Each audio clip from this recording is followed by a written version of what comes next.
लोगोफोर 2024 आंहा खाना जानो मोनाखै गोदान बोसोरनि बयनिसिमबो आंनि गोसो गोरबोनिफ्राय खुलुमनाय जासिहरबाय। आसा खालामो नोंथांमोना बे बोसोराव गोदान गार्लफ्रेन्ड मोनथों बयफ्रेन्ड मोनथों होननाय बिदि नङालै आं ओरैनो होनदो। बे बोसोरा नोंथांमोननि न'खरा आलो गोजोनै थांथों आं बेखौनो आसा खालामो।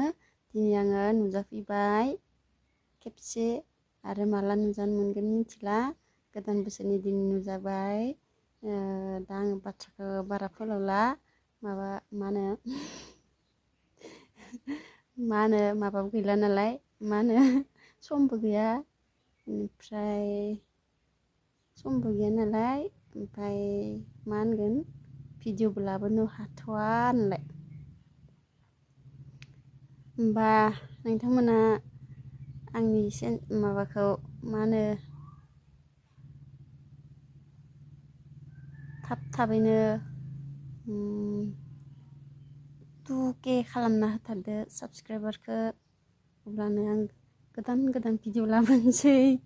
दा खालामाखै नालाय गैया नालाय माने खालामनो गोसो जायाखै बेखायनो बारा भिडिअ लाबोआखै।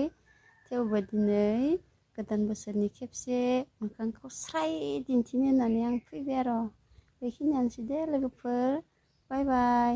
मोजां थाबानो जाबाय। बेदरफोरा मोजाङै जादो बाराबो जानाङा नङाबा गेस्ट्रिक जागोन। बारा लोंनाङा बेखिनियानोसै आंनि खावलायनाय। आंनि फंबाय बिनानाव आदा आगै बाजै आनै गासैखौबो बुंबाय आरो आं ना।